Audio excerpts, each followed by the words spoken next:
Hi everyone. अपने इस video में मैं कुछ और इम्पॉर्टेंट एमसीक्यूज़ को डिस्कस करूंगी जो कि प्रिंसिपल्स ऑफ मैनेजमेंट टॉपिक पे आधारित है। ये human resource management UGC net के एग्ज़ाम्स के लिए काफ़ी इम्पॉर्टेंट होंगे। आपको अगर मेरा वीडियो अच्छा लग रहा है तो आप इसे लाइक ज़रूर कीजिए और कमेंट करके भी बताइए। कोई कन्फ्यूज़न है, कोई डाउट्स है तो भी उसे कमेंट बॉक्स में कमेंट करके बताइए ताकि उसे मैं कमेंट के द्वारा ही क्लियर कर सकूं, या फिर अपने नेक्स्ट वीडियो में मैं उस पर क्लियर करके कोई आपको ऑप्शन बता दूं या फिर सही उसका एक्सप्लेनेशन दे दूं। तो आप मेरा सारा वीडियो देखते रहिए और अपने दोस्तों के साथ भी इसे शेयर करना ना भूलिए ताकि उन्हें भी इसका लाभ मिल सके। ये सब क्वेश्चंस आपके एग्जाम्स के लिए इम्पोर्टेंट होंगे, इनसे संबंधित ही कुछ क्वेश्चंस आएंगे। तो चलिए आइए देखते हैं। Question number 1. The process of forecasting is based on options है A. Future trends, B. Current analysis, C. Past performance, D. All of these. ये forecasting क्या होता है? जिन्हें ये पता है वो आंसर दे देंगे। forecasting मीन्स जब भी हम प्लानिंग करते हैं तो कुछ रूल्स बनाते हैं, कुछ भविष्य के बारे में ही प्लान करते हैं। तो वो जो फोरकास्ट करते हैं एक अंदाज से कि क्या रूल होना चाहिए, क्या मेरा फ्यूचर ट्रेंड होगा, किस तरह से हम काम करेंगे, तो उसको कहते हैं फोरकास्टिंग करना, फ्यूचर के लिए प्लान करना। तो इसमें वो किस चीज़ पर बेस्ड होता है?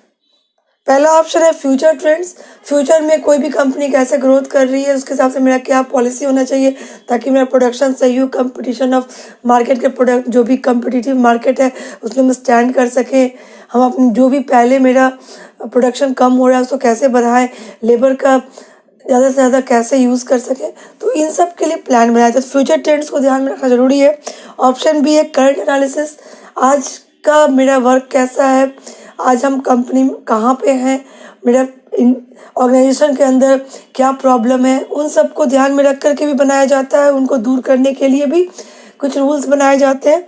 और पास्ट परफॉर्मेंस, हमारा पास्ट परफॉर्मेंस क्या था, उससे अगर अच्छा था तो उससे और अच्छा करने की कोशिश, अगर कुछ कमी है तो उसको दूर करने की कोशिश। तो जब भी हम कोई प्लानिंग करते हैं यानी फोरकास्टिंग करते हैं, फोरकास्टिंग प्लानिंग का एक इम्पॉर्टेंट पार्ट है।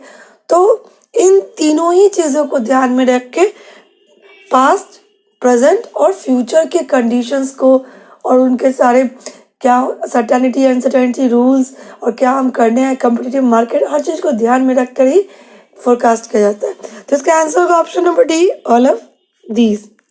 होप कि आपको समझ में आ गया होगा। आइए क्वेश्चन नंबर 2 देखते हैं। LPG stands for liberalisation dash and globalisation. Options हैं planning, privatisation, presenting, D all of these.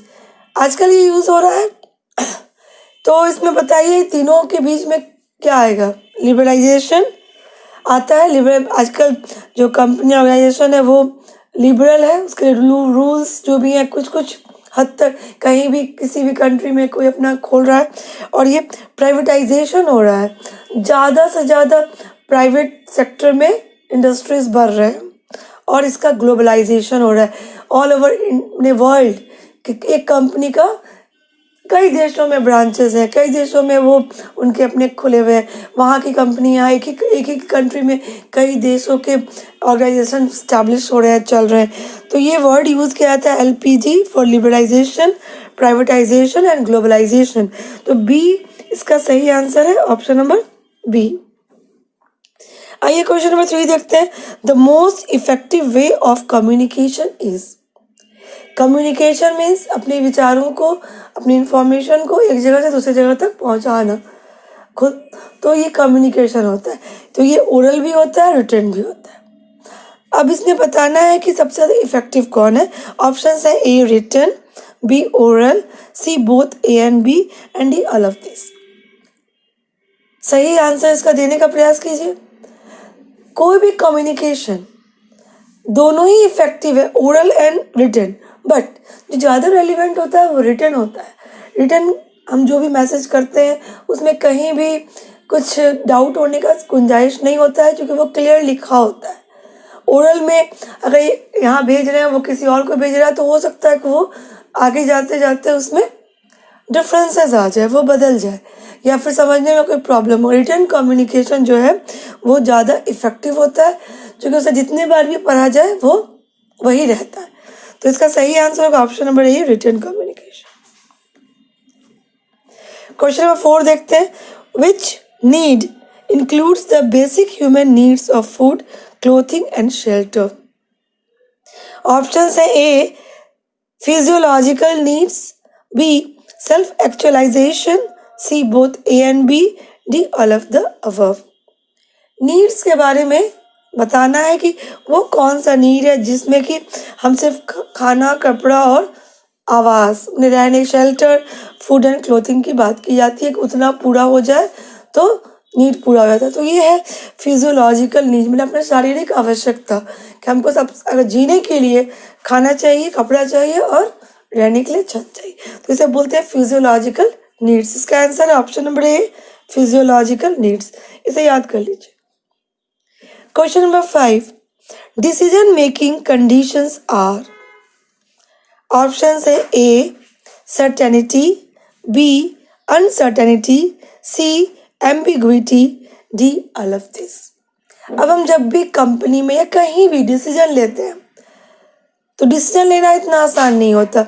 कभी कभी क्या होता है, जो हमारा डिसीजन है वो निश्चित होता है, सर्टेन होता है, हमें मालूम है सिचुएशन हमारे कंट्रोल में, सब कुछ पता है, तो हम एक निश्चित डिसीजन ले पाते हैं। कभी क्या होता है, हमें डिसीजन लेना पड़ता है मगर वो डिसीजन अनसर्टेन होता है। अब ये पता नहीं है कि वो डिसीजन में सही है कि गलत है, इफेक्टिव होगा नहीं होगा, बट लेना होता है, उसे बोलते हैं अनसर्टेन। लेना है डिसीजन तो लेना है। और डिसीजन मेकिंग में एम्बिग्यूटी की स्थिति तब आती है, कंडीशंस जहाँ पर कि पता ही नहीं है कि हमारा डिसीजन सही है कि गलत है, सब कुछ धुंधला है, वो डिसीजन जो है वो आपको इधर से उधर भटका रहा है, कुछ समझ में नहीं आ रहा है, क्लियर नहीं है।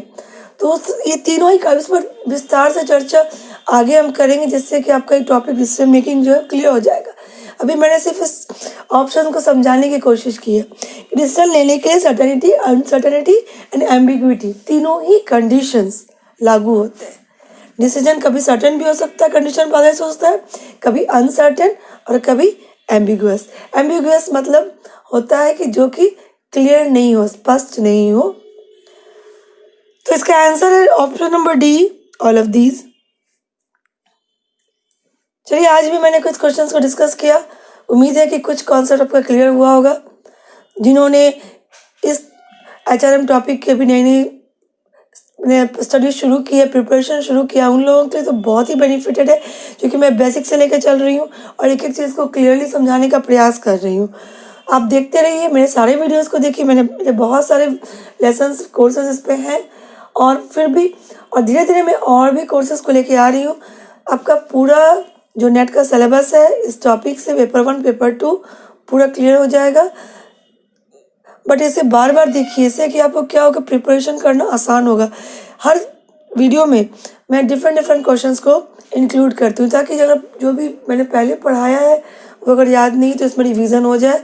एक बार पीछे जा कर के पूरे शुरू से देखिए और सारे वीडियोस को बार बार देखिए, ताकि अच्छे से याद हो जाए, कहीं भी कोई कन्फ्यूज़न ना रहे और आप मार्क्स गेन करें और नेट क्वालिफाई करें। तो देखते रहिए मेरे वीडियोस को। Thanks for watching, till then bye.